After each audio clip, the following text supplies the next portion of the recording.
Groups and layers are somewhat related to each other because from a conceptual point of view, they help us organize our documents. As we've seen so far with groups, there's the added benefit of helping us control how our artwork looks in our file, and in reality, there's more to layers as well. For this movie, I'm going to use this file called Working Layers. You can find it in Chapter 9 of the exercise files. I'm also going to go ahead and open up my Layers panel. In fact, I'll bring it up over here to the top of the screen, again, so you can just focus on what we're seeing inside of it. Before we get into actually using layers, it's important to realize that, in my honest opinion, you don't have to use layers inside of any document.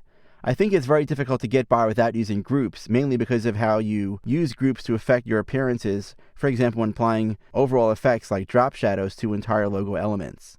However, the reality is if you're creating artwork that A is going to either be used by other people, that may be used outside of Illustrator, for example, when going into applications like Flash, or when you're trying to build more complex things like maps and charts, working with layers becomes extremely important. The great thing about Illustrator is you don't need to start thinking about layers when you first create your artwork. If you're really that well organized, you can first create a document with all of your layers inside of it and then add artwork later. But what I often find myself doing is taking some artwork at some point and realizing, boy, I should really start to create some layers here. Which is the case here in this particular file. Maybe I got to a point here where I realized I should start working with some layers. In fact, what we'll do in this case here is we'll actually create 3 layers in our document. One for the background, one for this element on the left side, and one for this element on the right side. So let's begin first by creating a background layer for this nice little blue sky. I'll go to the Layers panel here, and I'll click on this icon here to create a new layer. I'll double click on the name Layer 2 here to give it a name. Let's go ahead and call this one Background. We'll discuss the options in the Layer Options dialog box momentarily, but for now I'm just going to click OK. And here's what I'm going to do. I'm going to click on the background itself, and you see that on the far right over here there's a little colored dot. Let's ignore the circles here for a moment. We'll get to that shortly. But for right over here, there's a little dot here. This dot indicates that I currently have artwork selected on that layer. What's interesting about Illustrator is that it gives me these little notifications that help me understand what is going on in my file. Right now, I have one element of many that are selected on that layer, so I get a small dot. But if I were to select all the elements on my layer, for example, right now I'll just press Command A to select everything.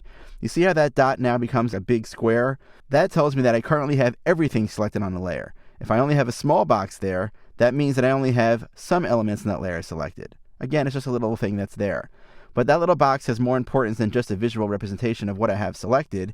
It also allows me to make certain changes. For example, with this particular background now selected, I can go ahead and take this particular square and drag it into another layer.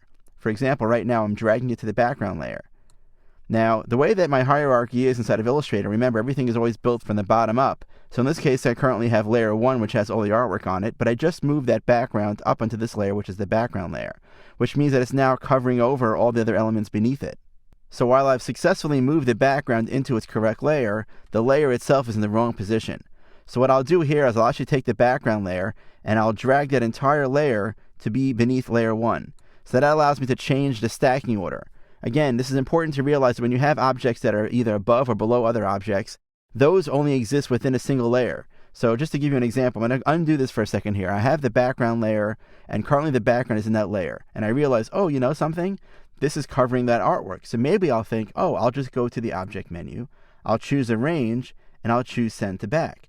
Well, doing that simply sends it to the back of this background layer. It doesn't send it beneath this layer here. So it's important to realize that the stacking order that we see here in the Object menu over here where it says Arrange is all within one layer. But as soon as I start to work with multiple layers, then I have to realize that each layer on its own has its own stacking order. We'll see more of this shortly, but for now I'm going to take this entire background layer and in the Layers panel drag it beneath the Layer 1 layer. And now I see that I have the correct stacking order for my particular file. Let's go ahead now and create 2 more layers. So I'll go ahead here and I'll say 1, 2. Now I have layer 3 and layer 4. I'm going to call this one over here Grouped Element, because this object on the right here is actually a group, and this one is not grouped. So we'll call this one here, double click on just layer 3 here, and we'll call this one Separate Objects.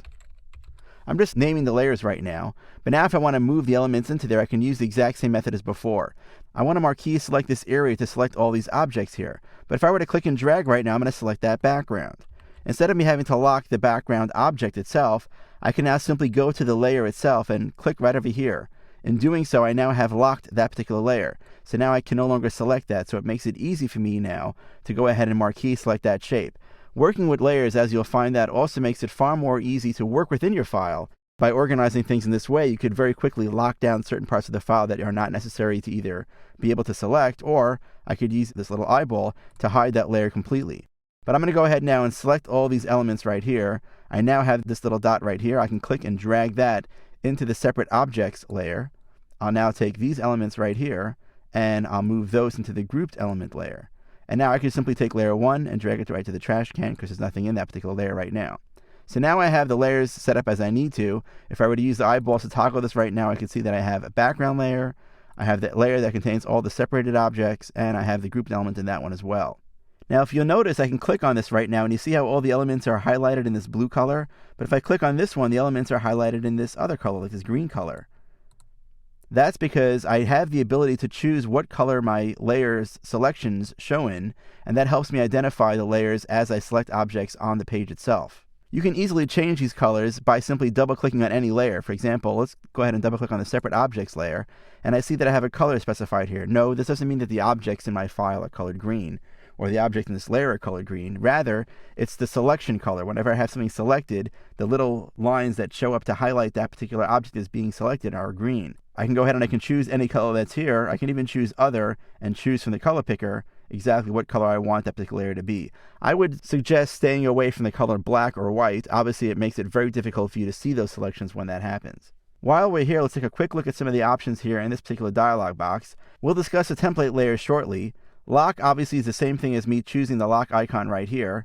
Show is the same thing as me clicking on the eyeball that's on the left side here as well.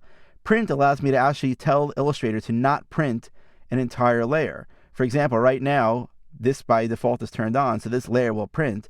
But if, for example, I want to put some instructions in a file that I want someone else to see, but I don't want to show up on a printout, I could simply uncheck this option. Just to show you what it looks like, if I click OK, you'll see that the word separate objects right now, the name of the layer appears in italics.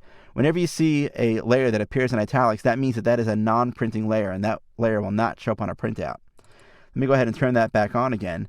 I also have the preview option here. It is possible inside of Illustrator to have one layer be seen in outline mode, while the rest of your document is shown in preview mode.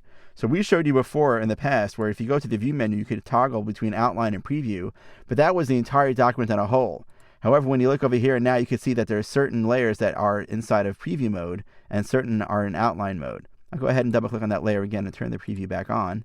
And I also have the ability to dim any images on this layer to 50%. When we talk about template layers in a few movies from now, we'll get a better understanding of what that particular feature is. So for now, though, we have a better understanding of what our layers are here inside of Illustrator, and we can easily see how they can help us organize our artwork in our file. In the next movie, we'll see what the real power of layers are inside of Illustrator.